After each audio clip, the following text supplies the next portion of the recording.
It's December 20th, 1989, 5 days before Christmas. Enrique Jelensky, a 24-year-old law student, is home with his brother in Panama City. We heard a noise, and we woke up. My twin brother yelled at me, "The Americans are invading Panama." That was his very quick reaction as soon as the bombs woke us up in the middle of the night. Last night, I ordered U.S. military forces to Panama. In Washington, President George Bush was up as well, announcing the largest American military action since Vietnam. Many attempts have been made to resolve this crisis through diplomacy and negotiations. All were rejected by the dictator of Panama, General Manuel Noriega. It's an awkward moment for President Bush. General Noriega was a longtime ally of the United States. There's a photo of the two men sitting together taken 6 years earlier. But the general had since stolen 2 elections, and prosecutors in Florida had indicted him for drug trafficking. The final straw came when his guards attacked some off-duty American soldiers in Panama. And that is why I directed our armed forces to protect the lives of American citizens in Panama and to bring General Noriega to justice in the United States. More than 20,000 troops descended on Panama, some near where Enrique and his brother slept. Panama is a small city, so we went to the second floor of my mother's house, and from there we could see the fire at night. How did it feel to see your home city, your home country being bombed? Relieved. You're relieved? Yes, relieved. We were suffering a dictatorship for over 21 years. We knew it was partially a product of the United States policy. So at that moment, I saw it as the only way forward in Panama.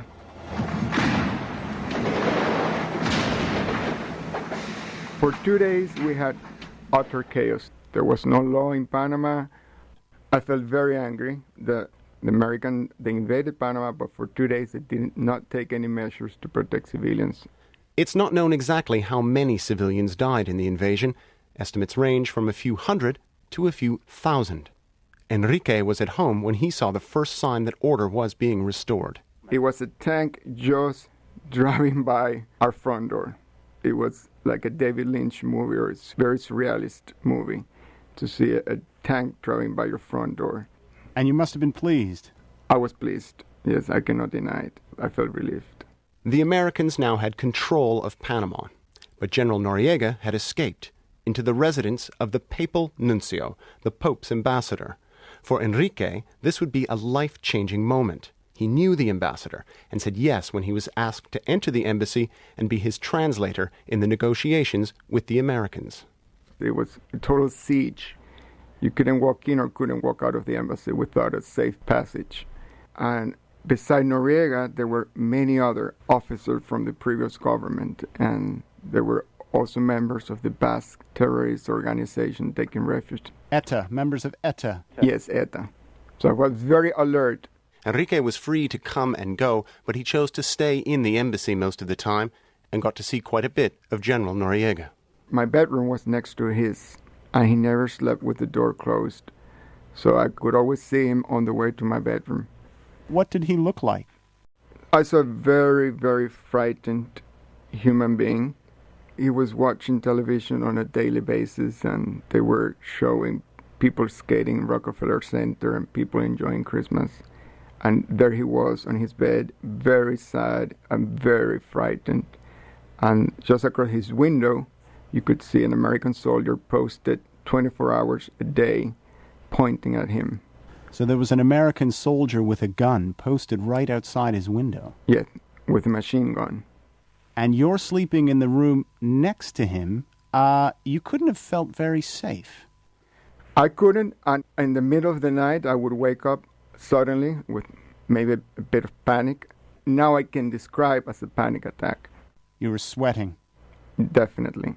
Enrique's biggest fear was that General Noriega and his entourage would get desperate and take hostages. The Americans feared this too. They wanted Enrique to give them a signal if Noriega threatened violence. The Americans would give us only one signal, like draw the curtain close in the nun's room. But I would tell the Americans, no, it's got to be 2 signals, because only one will enable you to storm the building and may kill every one of us here. So we better make sure there are more than one signal. So one of them was drawing the curtain close in a specific room. And another one was to take a little flag down that was posted on another window. So those two signals at the same time would indicate that we were taken hostage. The danger was real. General Noriega and the others had managed to sneak guns into the embassy, and, as Enrique remembers, everyone was on edge, including the general. We heard a terrible noise. I thought it was an earthquake. We felt tremors. I came out of the room, and he indicated to me to please go and check what was going on. So I went downstairs, and I found out the Americans were bulldozing an empty lot next door to allow helicopters to land. So that was my first contact with Noriega. It was out of fear he approached me to find out what was going on. So the day after, I decided to approach him as a fellow human being and to ask his mood. So I approached him and said, "How do you feel? What have you learned from this experience?"